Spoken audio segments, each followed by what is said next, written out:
Good afternoon. It's a beautiful afternoon. Next week, I'll be laying out the path ahead to continue our fight against COVID-19 to get us to July 4th. This is our target date to get life in America closer to normal and begin to celebrate our independence from the virus together with our friends and our loved ones as we celebrate Independence Day. But before that, I wanted to speak briefly to all of you today about the recent change announced by the Center for Disease Control and Prevention, the CDC. Let me say first, while we still have a long way to go in this fight and a lot of work to do in May and June to get us to July 4th, we've made stunning progress because of all of you, the American people. Cases and deaths are down dramatically from where they were when I took office on January 20th, and continuing to fall. This is particularly true for a group of Americans that we were most worried about when it came to the virus, senior citizens. When I took office in January, we were losing literally tens of thousands of our seniors each week. Grandparents who were loved so dearly, moms and dads, pillars of every community, gone by the thousands every day. At that time, less than 1% of seniors were fully vaccinated when I took office. Today, in less than 100 days, more than 67%, 2/3 of our seniors, are now fully vaccinated. And more than 80% of our seniors have had at least one shot. That effort has resulted in a drop of 80% in deaths among American seniors, a 70% drop in hospitalizations. So instead of losing thousands of seniors each day, we're saving thousands of lives, and more as each day goes by. And by the way, based on reported data, the proportion of seniors who've been vaccinated is essentially equal between white and seniors of color. I said from the beginning that we're going to fight this virus with equity for all. As a matter of fact, if I'm not mistaken, there are more Latinos and African American seniors that have been vaccinated as a percentage than white seniors. These numbers are a sign of progress on that front as well. Now, last week, I announced that we had crossed the threshold of 200 million shots. We've now, since Inauguration Day, we have given 215 million shots.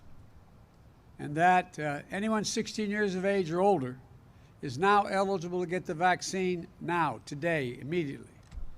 And because of the extraordinary progress we've made in fighting this virus, and the progress our scientists have made in learning about how it gets transmitted, earlier today, the CDC made an important announcement.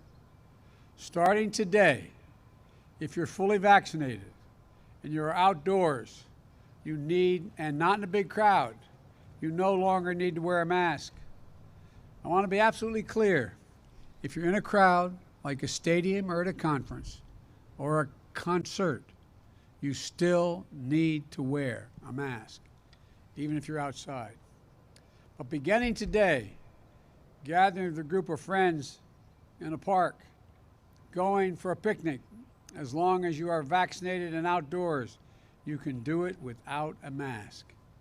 The CDC is able to make this announcement because our scientists are convinced by the data that the odds of getting or giving the virus to others is very, very low if you're both been fully vaccinated and out in the open air. The CDC also helped clarify which outdoor activities are safer or less safe, depending on whether you've been vaccinated. The bottom line is clear. If you're vaccinated, you can do more things more safely, both outdoors as well as indoors. So for those who haven't gotten their vaccination yet, especially if you're younger or think you don't need it, this is another great reason to go get vaccinated. Now. Yes, the vaccines are about saving your life, but also the lives of the people around you.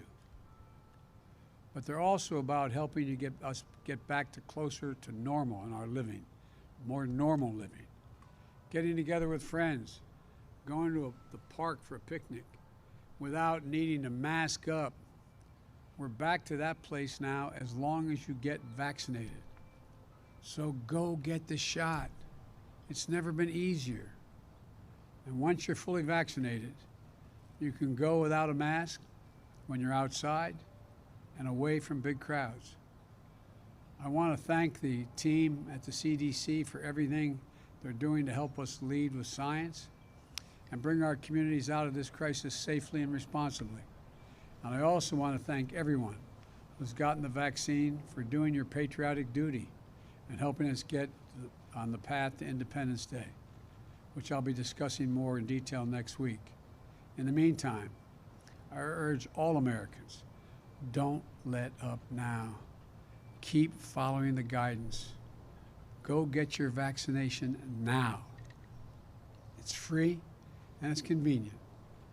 90% of the American people live within 5 miles of a site where you can get a vaccination.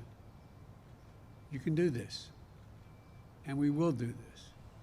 Thank you all, and God bless you. And as much as the temptation is to stay outdoors in this beautiful day, I've got more work to do. Thank you all very, very much. Bye-bye. President, if the risk is so low outdoors, why doesn't it apply to everybody? Would you have any preconditions before meeting with Vladimir Putin? One at a time. If the risk is so low outdoors, why doesn't this new guidance apply to everybody? Because the science indicates that the most certain way to make sure it doesn't spread if both people have been vaccinated, the people you're with, and you're outside. And you chose to wear a mask, sir. You chose to wear a mask. You chose to wear a mask as you walked out here. What message were you sending by wearing a mask outside alone? By watching me take it off and not put it back on until I get inside. Do you have any preconditions before meeting with Vladimir Putin? I'll discuss that all another day. Thank you. What did you ask Vice President Harris to India do? needs AstraZeneca. Will you make it faster for them to get the vaccines we will get soon? India, they're suffering at this moment. What do you say to the folks in Will you India? make Look, it? I'm sorry, this is the last question I'll take, and I'm really going to be in trouble. With regard to India, I spoke at length with Modi, the Prime Minister. We are sending immediately a whole series of help that he needs, including providing for those remdesivir and other drugs that are able to deal with this and prevent, in some cases, but help recovery. Secondly, we are sending the actual mechanical parts that are needed for the machinery they have to build a vaccine, and that's being done as well. We're also discussing, I've discussed with him, when we'll be able to send actual vaccines to India, which will be my intention to do. The problem is, right now, we have to make sure we have other vaccines like Novavax and others coming on, probably. And I think we'll be in a position to be able to share vaccines as well as know-how with other countries who are in real need. That's the hope and expectation. And I might add, when we were in a bind at the very beginning, India helped us. Thank you. What have you asked the Vice President to do to help with vaccine skepticism? How do you convince those still hesitant?